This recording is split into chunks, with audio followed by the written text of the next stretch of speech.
प्रिय भक्तों, आज श्रावण की इस हरियाली से महकती सुबह में मैं आपको एक ऐसी अनुपम कथा सुनाने जा रही हूँ जिसमें स्वयं बृहस्पति देव, शिव शक्ति और लक्ष्मी नारायण प्रकट होंगे। प्रिय भक्तों, अब कथा शुरू होती है एक ऐसे युग की जहाँ प्रेम था, तपस्या थी और ईश्वर की अमृतमयी कृपा बरसती थी।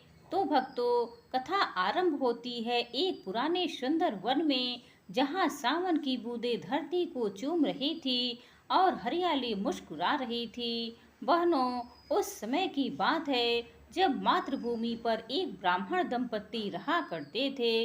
नाम था उनका श्री हरिदत्त और उनकी पत्नी कमला। दोनों ही अत्यंत धर्मनिष्ठ, दयालु और भगवान भक्त थे। हर गुरुवार को बृहस्पति देव की पूजा करते, व्रत रखते, पीले वस्त्र पहनते, दान करते और जीवन में संतोष से रहते। परंतु एक व्यथा थी उनके जीवन में। विवाह को 15 वर्ष हो गए थे पर उसके गोद में कोई संतान न थी। श्रावण का महीना था और उस गुरुवार को कमला ने तुलसी के सामने दीपक जलाकर बृहस्पति देव से प्रार्थना की, हे गुरुदेव, हे ज्ञान के प्रकाश, आपने सभी को दिया, अब कृपा मुझ पर भी बरसाइए। मेरी कोख सूनी है, मेरी ममता तरस रही है, कृपा करें देवगुरु। मैं सावन के हर गुरुवार को आपको व्रत करके प्रसन्न करूंगी। उस दिन कमला ने बृहस्पतिवार का व्रत बड़ी श्रद्धा से किया। उस रात जब वह सो रही थी तो उसे स्वप्न में एक दिव्य प्रकाश दिखा और उस प्रकाश से प्रकट हुए देव गुरु बृहस्पति उनकी छवि से तेज निकल रहा था। श्रावण की बिजली की तरह दमकता हुआ प्रकाश और उनका स्वर अत्यंत मधुर। वत्स, तुमने जो व्रत रखा वही तुम्हारा फल बनेगी। मैं प्रसन्न हूँ, पर तुम्हें एक और परीक्षा से गुजरना होगा। इस सावन में हर गुरुवार तुम केवल शिव पार्वती की कथा सुनना और हर बार उस कथा को सुनते हुए अपनी इच्छा भगवान के चरणों में रखना, क्योंकि जहाँ बृहस्पति का व्रत होता है वहाँ शिव और पार्वती साक्षात आते हैं। कमला ने उसी क्षण प्रण कर लिया, अब मैं हर गुरुवार शिव पार्वती की कथा सुनूंगी, सावन में एक भी व्रत नहीं छोड़ूंगी और ईश्वर की लीला में अपने मन को समर्पित कर दूंगी। प्रिय भक्तों, अब कथा बदलती है, एक स्वप्न से निकलकर उस स्थान पर जाती है जहाँ कैलाश पर्वत पर शिव और पार्वती विराजमान हैं। माता पार्वती मुस्कुरा रही हैं और शिव जी उनके मुख की ओर देख रहे हैं, मानो प्रेम शब्दों से नहीं दृष्टि से हो रहा हो। पार्वती जी कहती हैं, नाथ, मुझे लगता है इस सावन में कुछ विशेष घटने वाला है। मेरा मन बार बार धरती पर जाने को कर रहा है। कुछ स्त्रियां इस समय बड़ी श्रद्धा से पूजा कर रही हैं। शिव जी मंद मुस्कुराए। देवी जब श्रद्धा प्रबल होती है तो देवता स्वयं आकर्षित हो जाते हैं और इस समय एक स्त्री तुम्हारे प्रेम की गाथा सुनने का व्रत ले चुकी है। पार्वती जी चौंकी, मेरे प्रेम की गाथा? शिव जी बोले, हाँ, उस स्त्री का नाम है कमला। वह हर श्रावण के गुरुवार तुम्हारे विवाह की कथा सुनेगी और उसके मन की श्रद्धा मुझे भी मोहित कर रही है। प्रिय भक्तों, अब कथा एक नई दिशा में जाती है। कमला हर गुरुवार अपने आंगन में तुलसी और केले के वृक्ष के पास दीपक जलाती है। वहां बैठकर वह सुनती है शिव पार्वती विवाह की अनुपम कथा। और बहनों, अब वही कथा मैं भी आप सभी के साथ साझा कर रही हूँ, जिसे सुनकर कमला की झोली खुशियों से भर गई थी। जब जब सृष्टि पर अंधकार छाया, जब जब अधर्म बढ़ा, तब तब ईश्वर ने लीला रची। एक बार ऐसा समय आया जब महाशक्ति ने पार्वती के रूप में जन्म लिया। हिमालय के घर मेनका की कोख से उनका हृदय बचपन से ही महादेव में रम गया।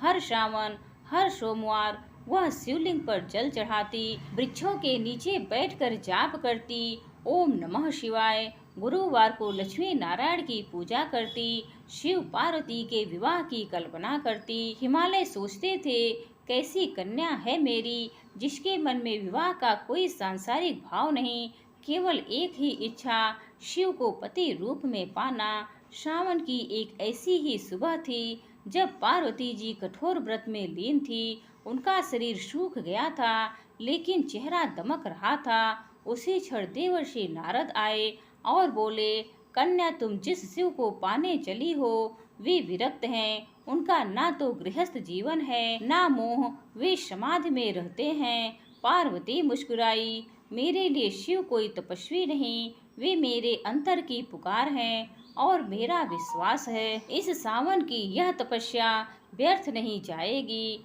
और बहनों, इसी अटूट श्रद्धा और श्रावण की तपस्या से प्रसन्न होकर महादेव ने स्वयं माता पार्वती के सामने विवाह का प्रस्ताव रखा। कैलाश पर नहीं बल्कि धरती पर हरियाली से भरे एक दिव्य वन में, जहाँ नारायण ने स्वयं लक्ष्मी के साथ आकर विवाह में आशीर्वाद दिया।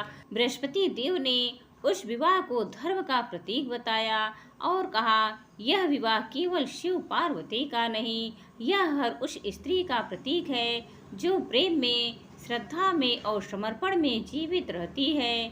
तो सखियों, अब कथा लौटती है उस सच्ची साधिका कमला की ओर, जिसने श्रावण के गुरुवार को बृहस्पति व्रत किया, हर बार शिव पार्वती की कथा सुनी, हर बार तुलसी के सामने दीपक जलाया, हर बार केले के वृक्ष पर जल चढ़ाया और हर बार अपने हृदय की पीड़ा बृहस्पति देव के चरणों में रख दी। उसका यह प्रेम देखकर, उसकी यह श्रद्धा देखकर कैलाश पर माता पार्वती की आंखें भर आई।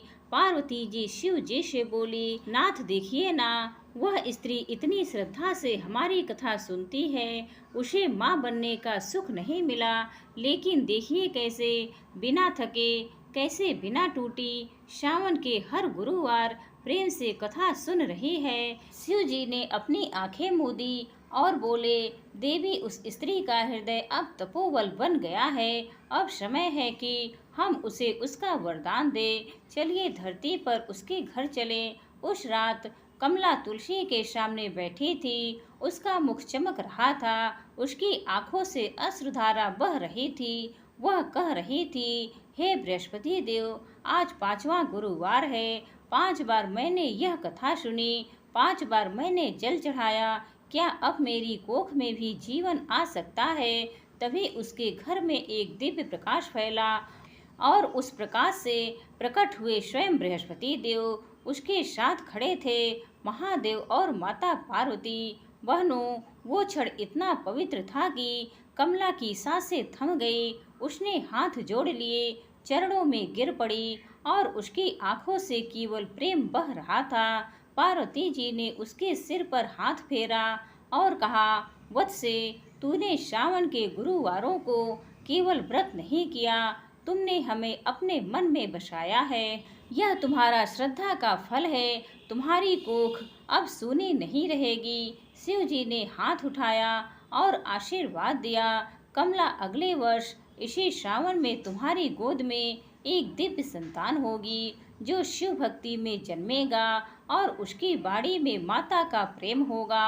बृहस्पति देव ने कहा, आज से तुम्हारा जीवन ज्ञान और प्रेम दोनों से भर जाएगा।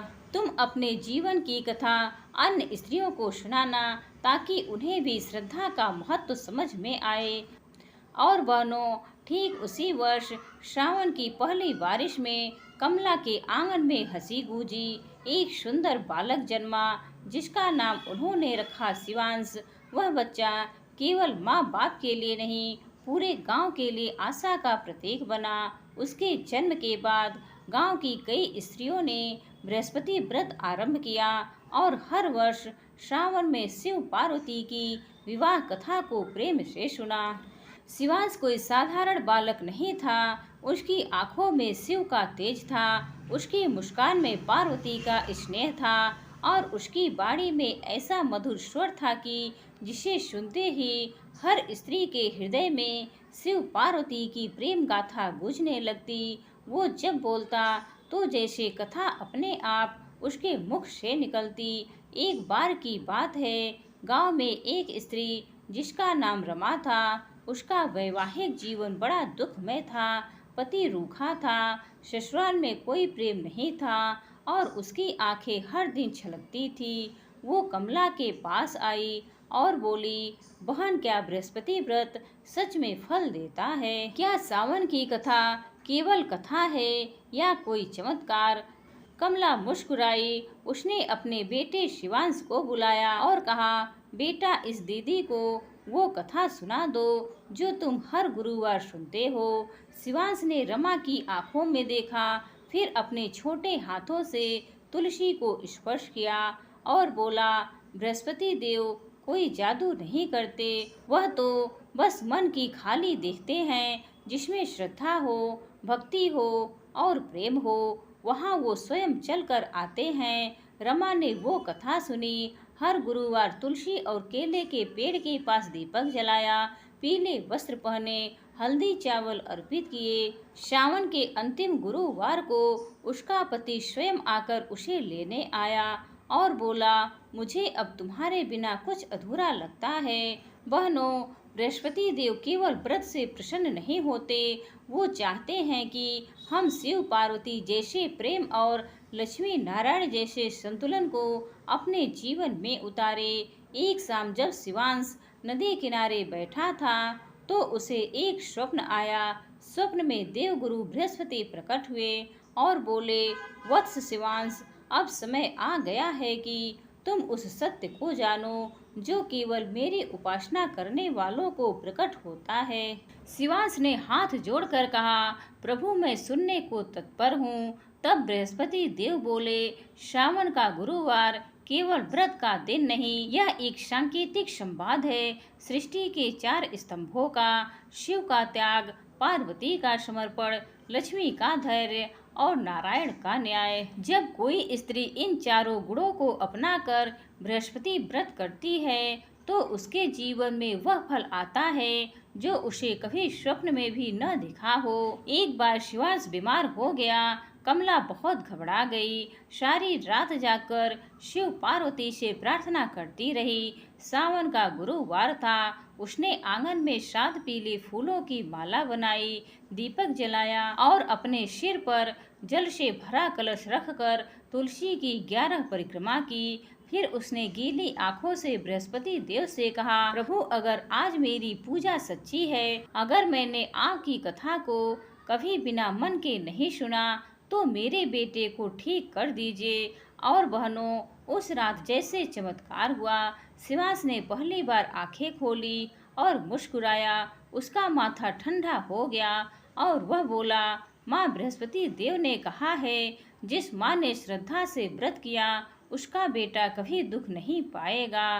तो सखियों, अब कथा प्रवेश करती है उस अनुपम क्षण में जब स्वयं लक्ष्मी नारायण प्रकट होते हैं। एक रात सावन की आखिरी गुरुवार से पहले की बात है। कमला दीप जलाकर तुलसी के नीचे बैठी थी। उसका मन शांत था, सांसों में शिव का नाम था और हृदय में बृहस्पति देव के प्रति गहरा आभार था। तभी आकाश में एक मधुर सुगंध फैली, जैसे कमल के फूल किसी अदृश्य स्रोत से बरसने लगे हों।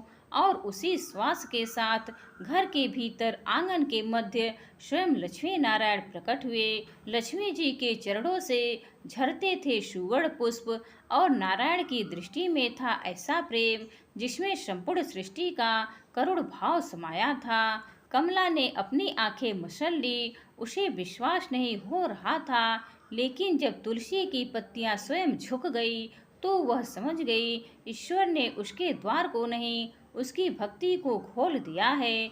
लक्ष्मी जी मुस्कुराई और बोली, वत्स कमला, हम तुम्हारी भक्ति से आकर्षित होकर यहाँ आए हैं।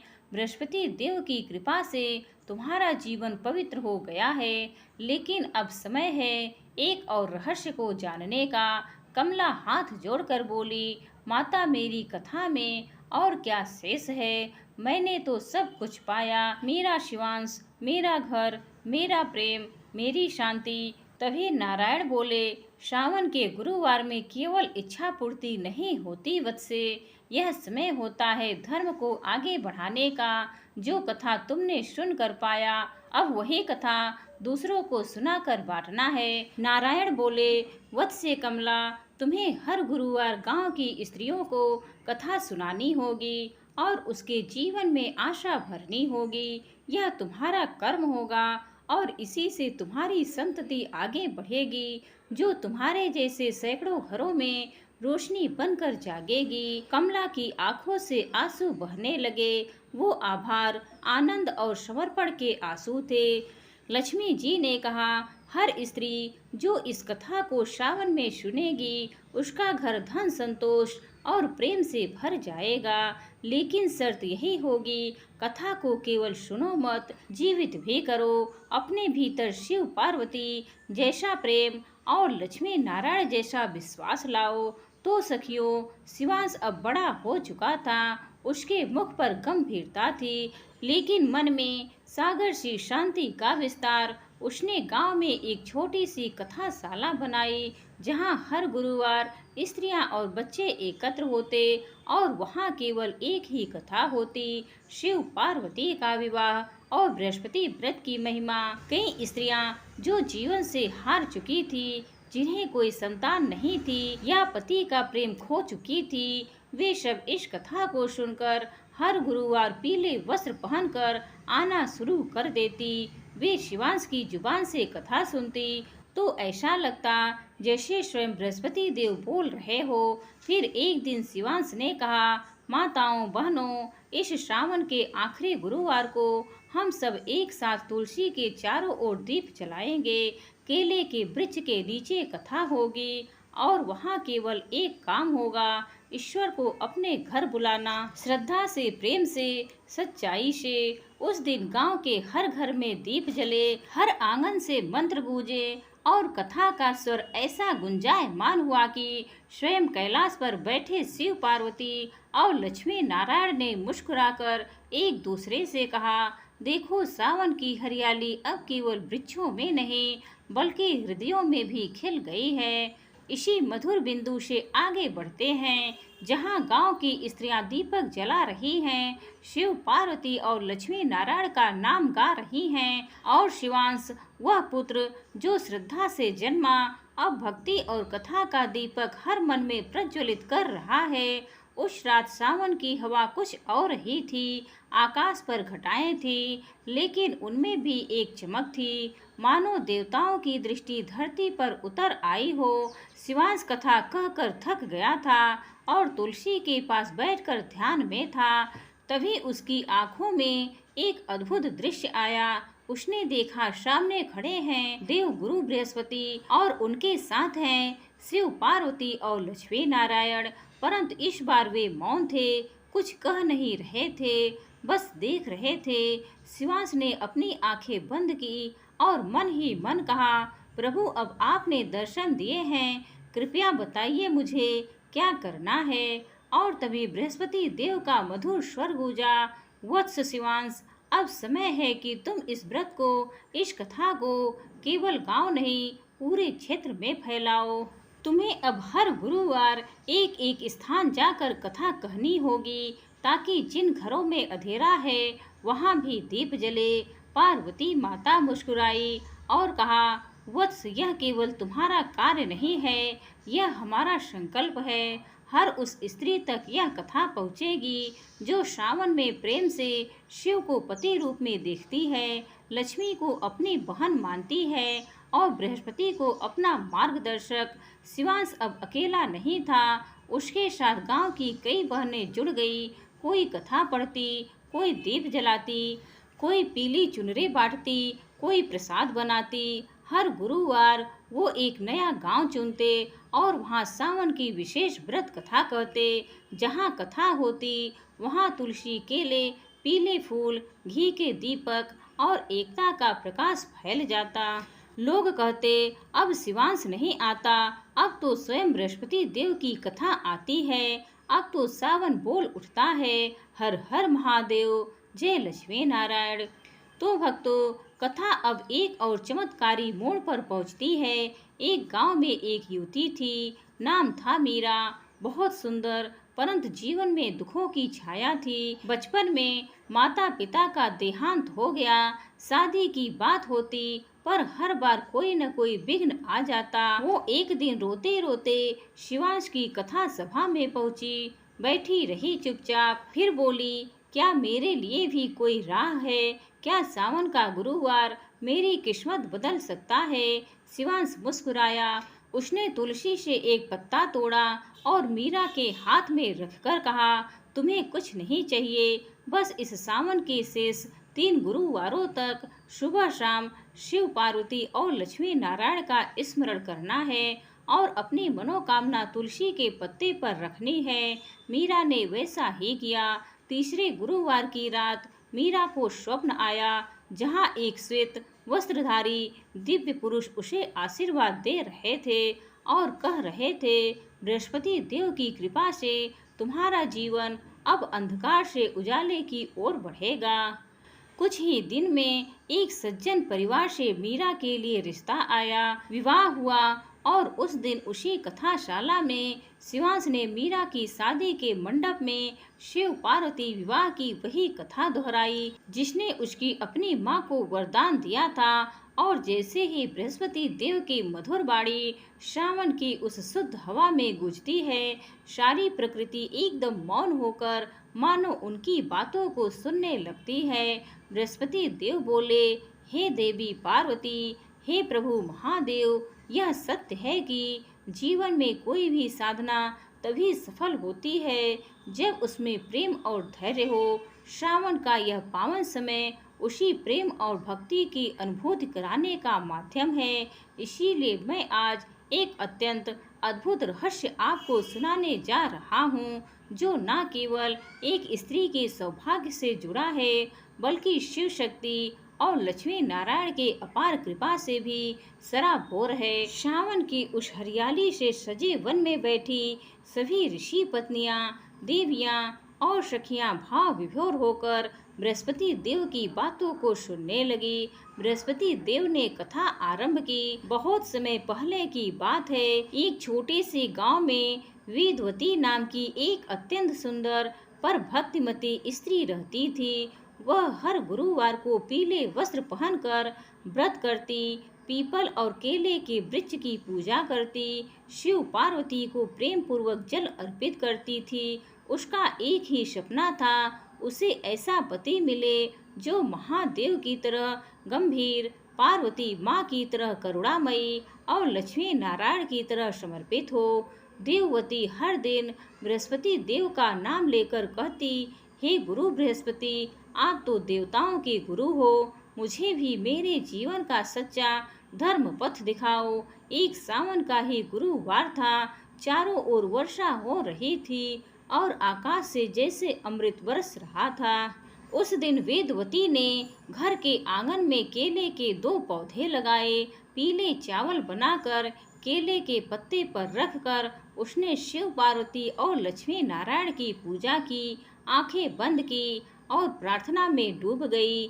हे महादेव, जिस तरह आपने पार्वती माँ के प्रेम को स्वीकार करके उनका जीवन सफल किया, उसी प्रकार मेरा जीवन भी कृपा से भर दो। हे नारायण, हे लक्ष्मी मैया, मेरे घर भी प्रेम, विश्वास और समर्पण का दीपक जलता रहे। और बहनों, जैसे ही उसकी प्रार्थना पूर्ण हुई, उसी क्षण आकाश में बिजली कौंधी और एक दिव्य ध्वनि गूंजी, वेदवती, तुम्हारी भक्ति ने ब्रह्मांड को हिला दिया है। श्रावण की इस अमृत बेला में तुम्हें वह वरदान मिलेगी जिसकी तुमने वर्षों से कल्पना की है। उस रात वेदवती ने सपना देखा, महादेव, पार्वती, लक्ष्मी और नारायण एक साथ एक पुष्प वाटिका में खड़े हैं। उनके चेहरे पर मुस्कान थी। महादेव बोले, बेटी, तुम्हारी भक्ति निष्कलंक है, तुम्हें तुम्हारे जीवन का सबसे सुंदर उपहार जल्द ही मिलने वाला है। वेदवती की आंखें खुली और उनका मन जैसे एक मीठे विश्वास से भर गया। और बहनों, बस यहीं से शुरू हुआ एक चमत्कारी परिवर्तन। श्रावण की अगली ही पूर्णिमा को गांव में एक बहुत ही गुणवान और तपस्वी युवक आया। उसका नाम था ध्रुवानंद। वह शिव का उपासक था और गुरुवार के दिन बृहस्पति देव की सेवा करके ही अपना जीवन बिताता था। जब उसकी नज़र वेदवती पर पड़ी, उसने मन ही मन कहा, जिस स्त्री के चेहरे पर ऐसा तेज हो, उसमें माँ पार्वती का अंश ही होगा। बृहस्पति देव ने आकाश से यह दृश्य देखा और मुस्कुराते हुए बोले, अब समय है मेरे वरदान को पूर्ण रूप देने का। बहनों, जैसे ही वेदवती और ध्रुवानंद एक दूसरे के समक्ष आए, प्रकृति मौन हो गई, हवा मंद हो गई और उनके चारों ओर बेलपत्रों की वर्षा होने लगी। उसी क्षण मंदिर की घंटियां अपने आप बज उठी। गांव के पंडितों ने भी इस मिलन को ब्रह्म विवाह का नाम दिया और ठीक श्रावण के अंतिम गुरुवार को शिव पार्वती की साक्षी में वेदवती और ध्रुवानंद का विवाह हुआ। कहा जाता है उस दिन आकाश में इंद्रधनुष नहीं बल्कि स्वयं लक्ष्मी नारायण की दिव्य छवि दिखाई दी थी, जिन्होंने इस विवाह पर आशीर्वाद की वर्षा की। विवाह के उपरांत वेदवती और ध्रुवानंद ने मिलकर पूरे गांव को यह उपदेश दिया, जो स्त्री श्रावण के महीने में पूरी श्रद्धा से बृहस्पतिवार का व्रत करती है, केले के वृक्ष की पूजा करती है, शिव पार्वती और लक्ष्मी नारायण का ध्यान करती है, उसके जीवन में सौभाग्य और प्रेम कभी नहीं रुकते। और बहनों, यह वही कहानी है जिसे बृहस्पति देव आज स्वयं पार्वती माँ को सुना रहे थे। तो सखियों, इस तरह सावन की प्रेम भरी फुहारों से भीगी यह कथा यहीं पूरी होती है। प्रिय भक्तों, उम्मीद है आज की यह कहानी आप सभी को पसंद आई होगी। हर हर महादेव।